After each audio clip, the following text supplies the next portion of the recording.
नमस्कार। चलिए आज बात करते हैं उस बड़े बदलाव की, उस क्रांति की जिसने वैदिक लोगों को घुमंतू चरवाहों से एक जगह टिक कर खेती करने वाले समाज में बदल दिया। अच्छा, जब हम वैदिक लोगों के बारे में सोचते हैं तो दिमाग में क्या आता है? शायद घोड़ों पर सवार योद्धा अपने झुंड चढ़ाते हुए। पर क्या कहानी बस इतनी ही थी? क्या वे सिर्फ पशुपालक थे? यही वो सवाल है, वो बड़ी बहस है जिसने विद्वानों को भी खूब उलझाया है। और यहीं से हमारी आज की पड़ताल शुरू होती है। तो सवाल ये है कि ये बदलाव आया कैसे, इसकी शुरुआत कहाँ से हुई? चलिए, इसके लिए हमें ऋग्वेद के पन्नों को पलटना होगा, उन शुरुआती सुरागों को खोजना होगा जो इस बड़े बदलाव की कहानी बताते हैं।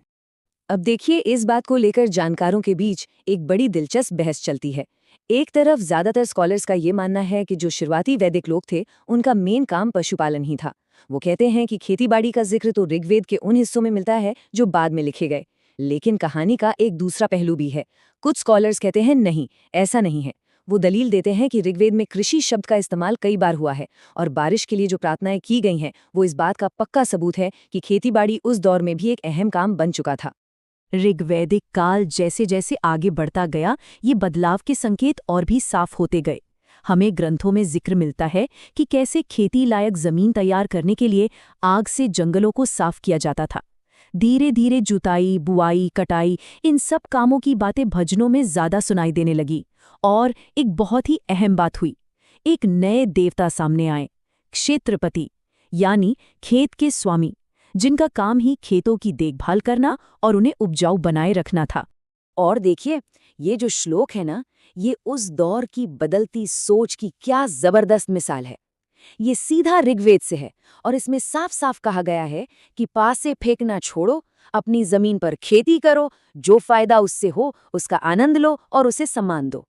सोचिए, ये कितना बड़ा बदलाव रहा होगा सोच में, संस्कृति में। तो हमने ये तो समझ लिया कि बदलाव की शुरुआत हो चुकी थी, पर अब सवाल ये उठता है कि असल में ये सब हुआ कैसे। चलिए अब जरा गहराई में उतरते हैं और देखते हैं कि वो कौन सी तकनीकें थी, कौन से औजार थे जिन्होंने बाद के वैदिक काल में इस कृषि क्रांति को सच कर दिखाया। शतपथ ब्राह्मण जैसे ग्रंथों से पता चलता है कि खेती कोई बस यूं ही करने वाला काम नहीं था। नहीं, बल्कि ये एक पूरी तरह से सोची समझी प्रक्रिया थी। इसके 4 बड़े स्टेप्स थे।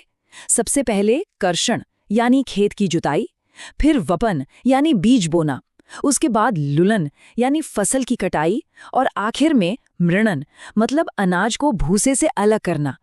ये खेती के पूरे चक्र की कितनी गहरी समझ को दिखाता है। और जरा इस प्रक्रिया में लगने वाली ताकत का अंदाजा लगाइए, ये जबरदस्त थी। कुछ ग्रंथों में तो यहाँ तक लिखा है कि सख्त जमीन को तोड़ने के लिए एक एक हल में 24-24 बैल तक जोते जाते थे।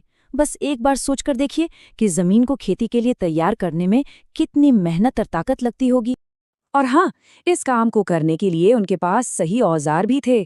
वैदिक ग्रंथों में हमें कई तरह के औजारों का जिक्र मिलता है, जैसे हल, जिसे लांगल या सीर कहते थे, फसल काटने के लिए दराती थी, जंगल साफ करने के लिए कुल्हाड़ी, और तो और अनाज को भूसे से अलग करने के लिए तितौ नाम की एक छन्नी का भी जिक्र है।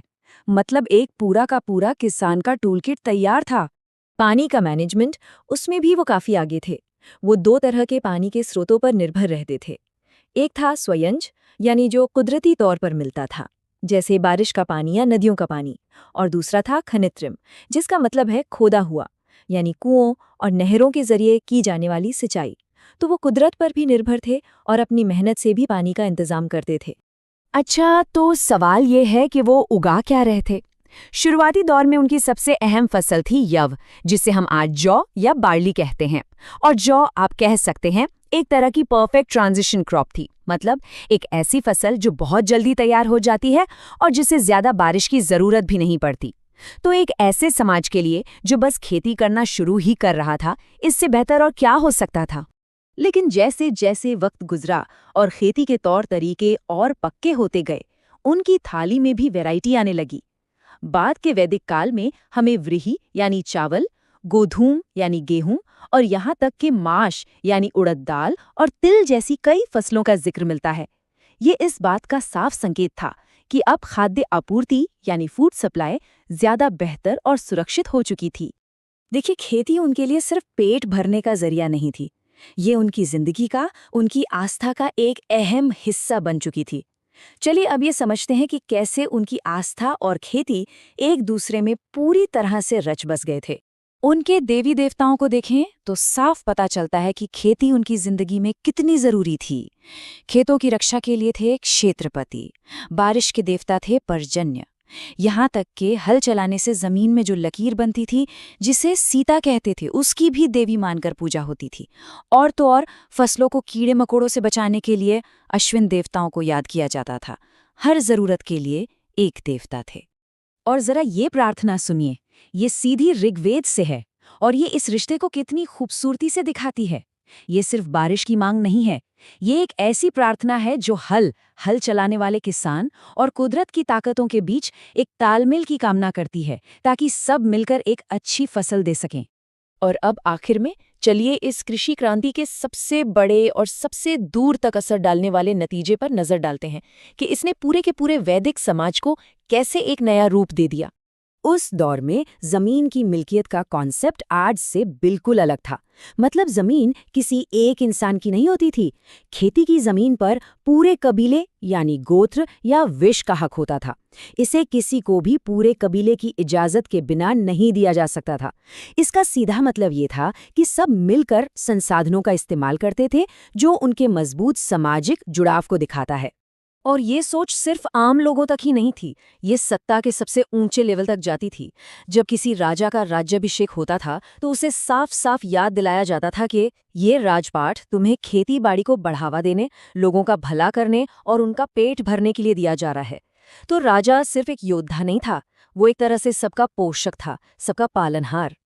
तो ये जो सफर था पशुपालकों से किसान बनने तक का, ये सिर्फ खाना जुटाने के तरीके का बदलाव नहीं था।